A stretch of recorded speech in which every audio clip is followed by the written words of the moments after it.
ভারত এবং পাকিস্তানের মধ্যে যে যুদ্ধবিরতি এই মুহূর্তে চলছে এর কৃতিত্ব কার তা নিয়ে এই মুহূর্তে টানাপোড়েন। আপনারা জানেন গতকাল প্রধানমন্ত্রী যখন জাতির উদ্দেশ্যে ভাষণ দেন তখন তিনি বলেছিলেন যে পাকিস্তান কিভাবে কাকুতি মিনতি করছে, এই যে আবহ তাতে যাতে ঠান্ডা হয়, পরিস্থিতি ঠান্ডা হয় তার জন্য তাদের তরফ থেকে আগ বাড়িয়ে কিন্তু কথা বলা হয়েছিল। আর এদিকে প্রধানমন্ত্রীর ভাষণের আগে ডোনাল্ড ট্রাম্প তিনি এসে দাবি করেন এমনটাই যে দু দেশের মধ্যে পরমাণু যুদ্ধ হতে হতে তিনি থামিয়ে দিয়েছেন, এমনই দাবি করা হয়েছে ডোনাল্ড ট্রাম্পের তরফ থেকে। আর জানিয়ে ইতিমধ্যে আসরে নেমে পড়েছে বিরোধীরা।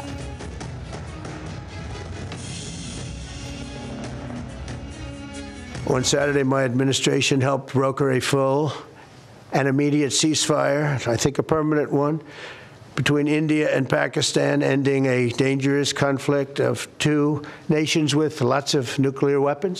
We helped a lot. And we helped also with trade. I said, come on, we're going to do a lot of trade with you guys. Let's stop it. Let's stop it.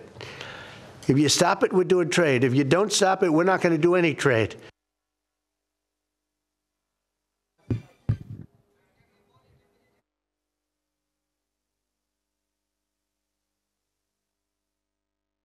এটা নিয়ে একটু colonel ভাদুরীর কাছে যাবো। Colonel Bhaduri, গোটা বিষয়টা যেরকম বলছিলাম যে অনেক কিছু আনইউজুয়াল জিনিস আমরা দেখতে পাচ্ছি। ডোনাল্ড ট্রাম্প ভারতের তরফ থেকে বারবার বলা হচ্ছে কোনো রকম কোনো মধ্যস্থতা তারা চাইছেন না, অথচ ডোনাল্ড ট্রাম্প একের পর এক বক্তব্য রেখে যাচ্ছেন। এবং যে বক্তব্য শোনালাম নরেন্দ্র মোদী ভাষণের কিছুক্ষণ আগেই, এই বক্তব্য ট্রাম্পের আচমকা কোনো রকম কোনো মানে ভূমিকা ছাড়াই কেন? দেখুন, with all due respect, Trump মহাশয় আমেরিকার president, for all practical purposes possibly the most powerful man on this planet. কিন্তু অনেস্টলি আমি ট্রাম্পের কথা সিরিয়াসলি নিই না। ও কখনো যা কিছু বলে ফেলে। কতজন আমেরিকান দেমসেলস ওর জিনিসটাকে সিরিয়াসলি নেয় সেটা আমি জানি না। ও নিজের জায়গায় বসে ট্রাম্প মশাই নিজের কথা বলে যাচ্ছেন। We have to trust আমাদের গভর্নমেন্ট অফিসিয়াল আধিকারিক ভাবে যা স্টেটমেন্ট দিচ্ছে। ট্রাম্প তো অনেক রকমের ক্লেম করে যাচ্ছে, ঠিক ঠিক, কিন্তু আমাদের গভর্নমেন্ট তো বলছে যে ট্রাম্পের কিছু নেই। তো যদি ট্রেড বন্ধ করে ইন্ডিয়া সেইভাবে হ্যান্ডেল করবে। ট্রাম্পের জিনিস আমি সিরিয়াসলি নিই না। বোঝা যাচ্ছে। আপনি আমাদের সঙ্গে থাকুন। এবার শোনাবো প্রধানমন্ত্রী নরেন্দ্র মোদী তিনি যখন জাতির উদ্দেশ্যে গতকাল ভাষণ দেন ঠিক তার বক্তব্য কি ছিল এই বিষয়ে শুনুন।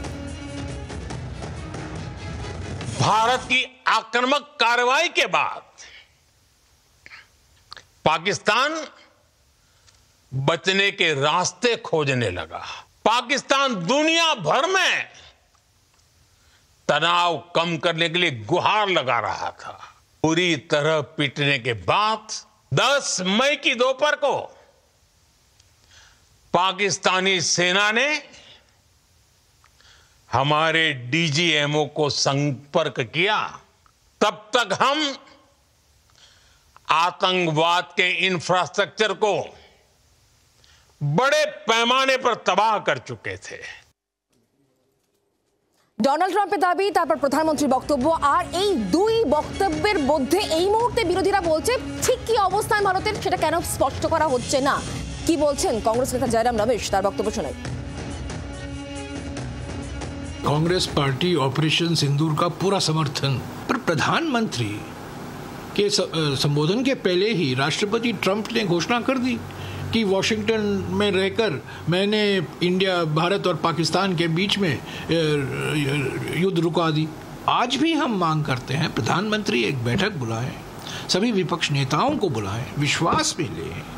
और ये क्या बार बार राष्ट्रपति ट्रंप घोषणा कर रहे हैं कि भारत और पाकिस्तान के बीच में वार्तालाप होगा और तीसरे जगह में वार्तालाप होगा, न्यूट्रल साइट में वार्तालाप होगा। इस पर इसकी सच्चाई क्या है? পাল্টা সুর চড়িয়েছেন দিলীপ ঘোষ। কি বলছেন শোনাই আপনাদের। যুদ্ধবিরতির ক্রেডিট তো আমরা নেব না। যুদ্ধবিরতি সাময়িক স্থগিত করা হয়, যুদ্ধবিরতি হয়নি। যাদের সমস্যা ছিল, যারা পারছিল না, তারা যুদ্ধবিরতিটাকে ক্রেডিট হিসাবে নিচ্ছে। আমরা তো সন্ত্রাসবাদের বিরুদ্ধে লড়ছি, যতক্ষণ না সন্ত্রাসবাদ নির্মূল হচ্ছে এই লড়াই চলবে। সাময়িক স্থগিত হয়েছে এবং ভারতবর্ষে যদি সন্ত্রাসবাদ দমন হয়ে থাকে প্রায় শেষের পর্যায়ে সেটার সম্পূর্ণ ক্রেডিট নরেন্দ্র মোদীর। কিন্তু পাকিস্তানকে বিশ্বাস নেই, দেখছেন যদি বলেও দেওয়া হয়েছে যদি আগামী দিনে আবার এরকম কিছু করে তার ভয়ঙ্কর পরিণাম হবে। বাংলার আওয়াজ, বাঙালির আবেগ, জি 24 ঘন্টা।